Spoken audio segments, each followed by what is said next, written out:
Hola, soy Dulce, soy una persona no binaria, lesbiana. Me identifico con los pronombres ella, ella, él y él. Soy activista en cuestiones de derechos de poblaciones LGBTIQA+. Soy con la organización LGBT Rights México, también con Casa de Muñecas Tiresias, y he participado con otras organizaciones como YAG México y el Frente No Binario Antifascista. He hecho tanto activismo político como de calle. Llevo haciendo esto desde los 17 años y con más fuerza a partir de 2022, más o menos. La inclusión para mí es el interés genuino desde la consideración de que el otro debe tener también un lugar y darle el lugar que necesita y que merece por el hecho de ser una persona, sin importar sexo, género y ninguna otra razón para que sea discriminada, discriminado o discriminade. En general también incluye aspectos como el edadismo, el racismo, el audismo, que es un tema del cual no se habla tampoco mucho. Y pues sí, es crear una sociedad en la que todos podamos construir y vivir siendo nosotros y sin que haya diferencias notables, que haya los recursos para que en verdad podamos convivir.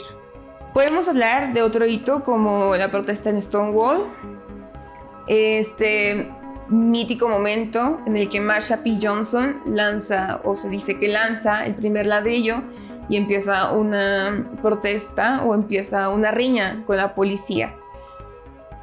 También podemos hablar de México, el tiempo en el que a las personas que se les veía con rasgos de ser disidentes o a las mujeres transexuales o que tan solo se les viera como con alguna característica de la disidencia sexogenérica, se les llevaba a la cárcel.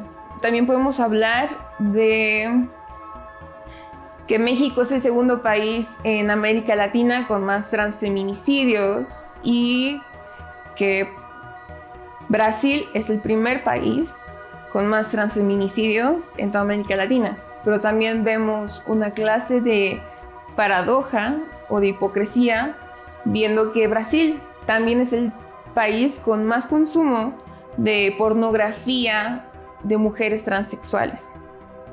Entonces hay muchos hitos, hay mucha historia y hay muchos momentos en los que se nos ha perseguido y se nos sigue persiguiendo. En muchos países sigue siendo un tabú y apenas no me acuerdo qué año, pero hace poco, se despenalizaron las muestras de cariño entre personas del mismo género en India. O sea, vamos muy lentos en cuestión de derechos en todo el mundo y en México vamos avanzando, pero también no hemos llegado a la meta. En México nos queda un largo camino por recorrer, porque en términos de leyes puede ser que estemos avanzando, sin embargo, los trámites, la burocracia y las personas no lo hacen más rápido. Puede ser que metas una denuncia justamente por discriminación, por razones sexogenéricas o cualquier otra razón, y se te ignore. Se te dé una cita para revisión psicológica dentro de 5 años. Y tu agresor, tu agresora, incluso agresore, quede impugne. Tenemos muchos problemas en sentido de hacer las leyes funcionar, porque están ahí. Ahí está la Constitución, ahí están todas las herramientas que nos dicen que debería funcionar, pero no funciona. Simplemente están ahí prácticamente de adorno. Hablando específicamente de México, la primera marcha del orgullo fue en 1978, 10 años después de la primera en Estados Unidos. También en México, uno de los hitos más grandes fue la presentación o que públicamente Nancy Cárdenas, quien fue una poetisa y también escritora de obras, se declarará abiertamente en la tele como una mujer lesbiana. que el hecho de que Salvador Novo también lo hiciera públicamente, y alguien que no lo hizo públicamente pero que apoyó desde su trinchera fue Monsiváis.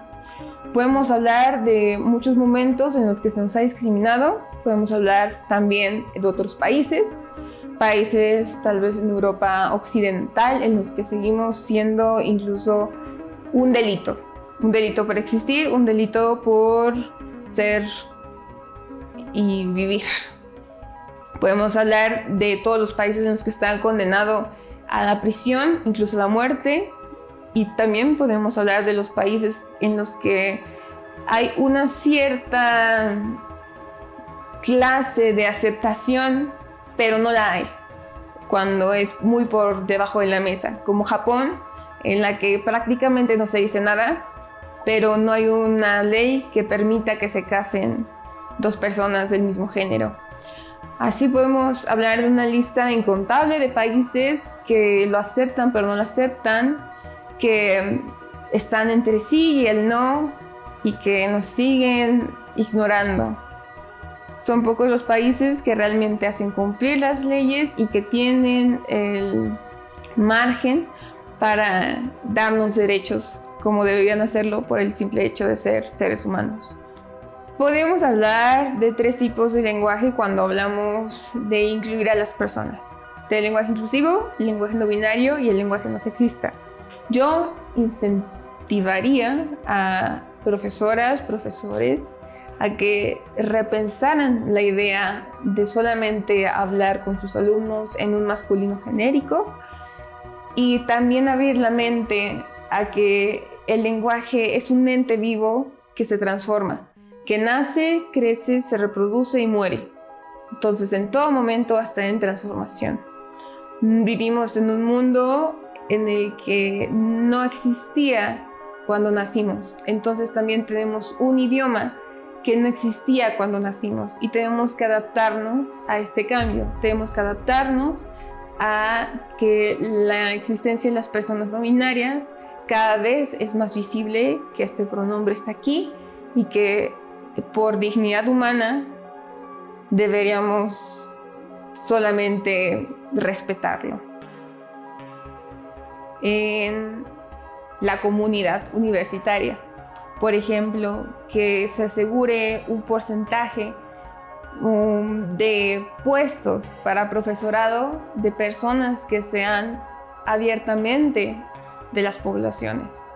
En la UNAM hay lineamientos, en la UNAM hay recomendaciones, en la UNAM existen hasta cierto punto y en diferentes facultades algunas legislaciones, algunas recomendaciones para justamente respetar la diversidad sexogenérica. Esto no significa que siempre se lleve a cabo.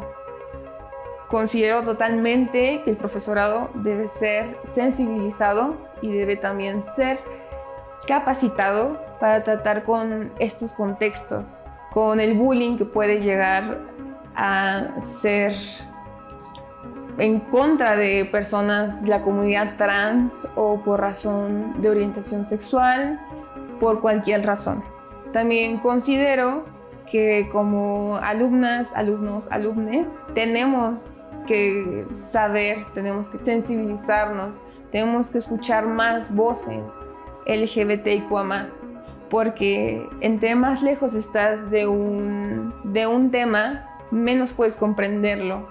Necesitamos hacernos escuchar, necesitamos que las personas se sensibilicen, necesitamos que haya, tal vez no un punitivismo, pero sí sanciones más fuertes a las personas que atentan incluso contra nuestra existencia en el ambiente académico de la UNAM. Un lugar donde no deberíamos tener miedo y deberíamos poder desarrollarnos plenamente como estudiantes u académicos.